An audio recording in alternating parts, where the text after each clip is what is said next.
Hello everybody, and you are looking here at me messing around with a character that you probably pulled, and that's the character we're going to talk about today. If you pulled Tayrel, you're probably looking for a build for him, and that's the purpose of this video today, is to try to give you some kind of base level of understanding of the character. So I'm going to show you kind of like a fairly standard, easily attainable build, the basic knowledge on the character, where he's good, where he's bad, why people like him and whatnot. So sit back, relax, and subscribe if you haven't already so you can get more of these garbage videos.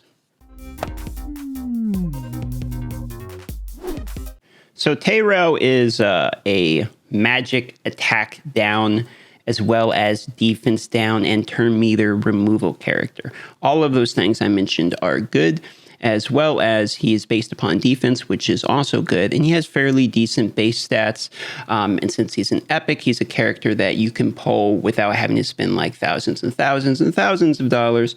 You can get him if you get lucky, or right now during the 10x of high elf, if you open a sacred shard, you had a pretty decent chance of getting him. So a lot of people are acquiring him now. So here's the plan. Let me go ahead and explain to you guys why this character is good. So let's go through the skills, and then we'll explain the build and everything. So he attacks an enemy twice on his basic, and each one, when fully booked, is going to give him a 50% chance of decreasing the attack for 2 turns. This is fantastic because that's a really high chance. He has 2 at 50%, and he's one of the only attack downs that actually attacks multiple times. His replacement Alton, for instance, if you look at Alton, he only attacks once, unfortunately. So while he does a lot of damage, it's only a 1 hit, whereas the Tayrel is a 2-tap, which gives us both a higher % chance of the time to land the decreased attack, as well as he triggers like War Master or Giant Slayer, whatever you choose to use more often. So then if we move over here, he has a 100% chance when booked of putting in decreased defense, and this is an AoE format, as well as if they already have decreased attack on them, then this move will apply sleep for a turn, and the damage is proportional to the defense. So that's good, adds CC, but mostly it's about the AoE defense down. And it's 100% AoE defense down, so you can guarantee it.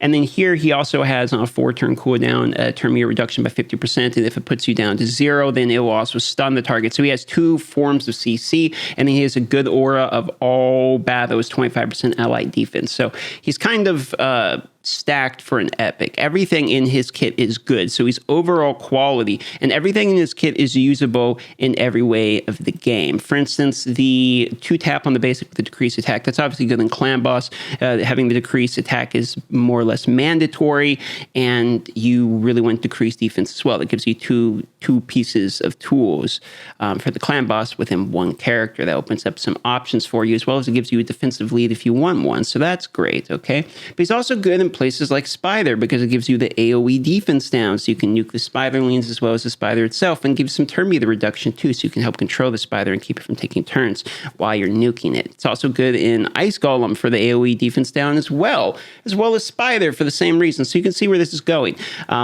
Because of that reason, this character you can build for clan boss and mostly maximize him for clan boss, and he'll still be effective in all other dungeons. The clan boss build is basically the same one you just want for everywhere. You just need enough accuracy to land your stuff, enough speed to outpace the clan boss, enough HP and defense to survive, and preferably if you can get a little bit of crit rate and crit damage. Now, the build I'm showing you here is a very easy, reasonable one to get, just using lifesteal. Most people use lifesteal right in the beginning, and that's pretty accessible. You can get in Dragon, plus you get free lifesteal kits right off the bat. And it's also kind of like training wheels for the clan boss. If you don't have leech, you don't have continuous heal, you don't have like any way of healing the people outside of themselves with lifesteal. Most people use lifesteal in the beginning, so I'm going to show you that type of build. Now, in terms of what I actually have on him, I just have speed, accuracy, defense percentage primaries, accuracy if I can get, defense percentage primary again, and then obviously defense percentage secondaries if I can get it, a little bit of HP, and this one just happened to have some crit damage on it. I wasn't really trying to get it, it's just what I had left. And then the rings, amulet, and banner. The banner I want accuracy on if you could get, with HP percentage and defense percentage. This is just what I happen to have. And then you could either go with flat defense for this, but if you have crit rate on him when secondaries, like if you manage to get like 100% crit rate on him preferably, then you could run a crit damage amulet. Otherwise, if you're just using him for the debuffs, really, you could put just flat defense on him. Same with the ring, flat defense here with defense percentage. Try to make him tanky if you want, and that would be perfectly fine. That's one way to do it. This is what my toe stats look at. I would recommend more accuracy than what I currently have. Probably one like 240-ish, right around there. Have him be fast enough on your clan boss team. He's the first one to go. That way you get the attack down for sure, and it doesn't. He doesn't get outpaced by like your poisoners, and the attack down fall off. You really want him to be first and the first one to reply on the counterattack, so position him properly. So that's in terms of the gear. Here's masteries. You don't actually follow these masteries. The ones you would use instead is you would go here, here, and then just right here in the middle, and then you could do these four. Would be just fine. I have these because this was the first build I did, and I was messing around with a few different things, and this is just basically flat out wrong. But these are fine. You can go with these here if you want to go with these. But I do not recommend doing the term meter boost from the debuff, because when you do the turn meter boost from the debuff, it's going to give you too much turn meter, eventually going to outpace the clan boss, and it'll knock your counterattack off and your buffs off if you have it, mess up your order if you are speed tuning it. Otherwise, if you're not speed tuning it, that's actually fine. And then you could also take this one here with the turn meter from the buff as well if you're just running like a speed team. But that's why the people don't run the boosting ones anyway. Okay. So now in terms of his skills, you do want him booked. He's pretty much a necessary book, so he's expensive to book, and that's 12 books there. But you're just going to have to bite the bullet and just do it. Now let's move on to talking about him in the game. 3, 2... Okay, so here's some like live examples here. This is him in the Ice Golem dungeon. He's strong typing here. He's fantastic in Ice Golem 20. Has decreased turn meter for when you get to the boss. AoE defense down for when you're clearing through the waves. Just really solid character here in Gemro. No complaints at all in terms of Ice Golem. You can also use him in Spider and Dragon. And honestly, if you're really new, and like I pulled mine later on, I actually didn't get mine for a while, which it was a meme at that point that everyone was laughing that I didn't even have a Tayrel. I had all these legendaries, but I didn't have a Tayrel. And it took me really, really long. I think it was like 6 months or something to pull a Tayrel. You can look back and there's actually a video I did called like the $500 search for Tayrel, where it was just like $500 in shards trying to get him to pull. Because I didn't have an attack down at that point. I was really happy when I pulled them. So I remember when pulling this character is a big deal. So if you did pull him and you're like excited, congratulations, because I remember that. It's actually pretty exciting. But yeah, he's good. He's great in Ice Golem. He's great in the Spider. He's okay in PvP. In terms of Dragon, he can be used there for sure, because it's the same thing like an Ice Golem. Although he's not as good in the Dragon in terms of decreasing turn meter, because obviously the Dragon can't have the turn meter decreased, but you putting the attack down on the Dragon actually does kind of matter if you don't have enough damage to blow through the roar. Most of the time you go into Dragon 20, you're going to be able to beat it. Most people can beat Dragon 20, but if you're that new to the point of you don't have it, or you only have him like level 40 or something, you're going through the Dragons, the attack down might actually matter at that point for like the fairly new people.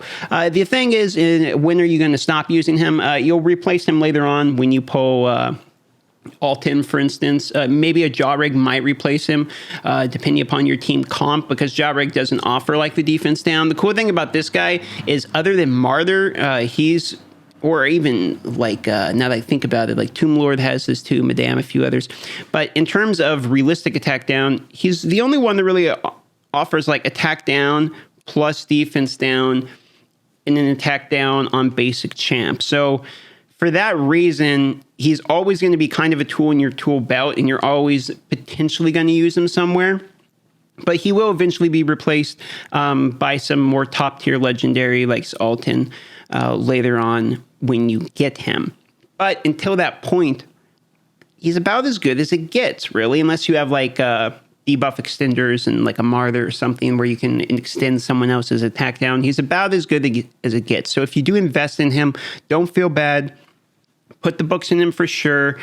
He's decent with the aura lead if you need that. I wouldn't worry about him in don't build him for PvP. And if you have like a bad L or continuous heal or something, and you don't need to do the lifesteal, then what you can do is just build him that much tankier, and then make sure you get 100% crit rate on him, and try to get a little bit of crit damage if you can too, because he can hit pretty hard with his A3 as well as his basic when he has pretty good crit damage. You can see here, the turn meter reduction helps a little bit against this Ice Golem boss.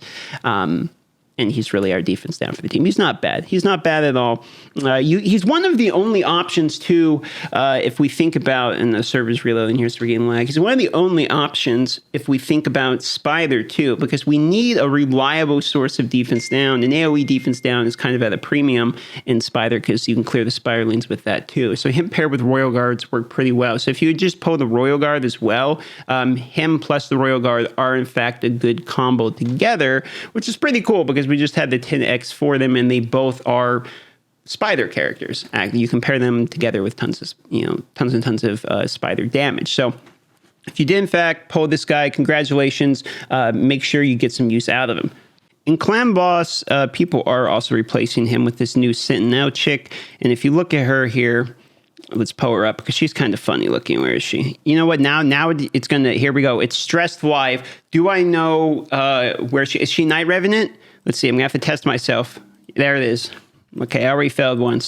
But she's the other option. But if you look, she has a 60% chance, but it's only a 1 attack, so she has a less chance to actually land the attack down. And while she has defense up and block debuffs, she doesn't have the defense down, but she still has the same aura. So she's kind of another option, but she doesn't have the same things Tayrel offers. So Tayrel is still a character that people value regardless. So someone was asking in the comments about me to compare the two, where they kind of fill different rows. This chick will be more defensive and block the punches, while Tayrel will give you that defense down offensive option. Okay, let me know what video you want me to cover next. I'm going to move on to probably covering the Royal Guard, as a lot of people pulled him next. Love y'all. Thanks for subscribing. I'll see you on the next video.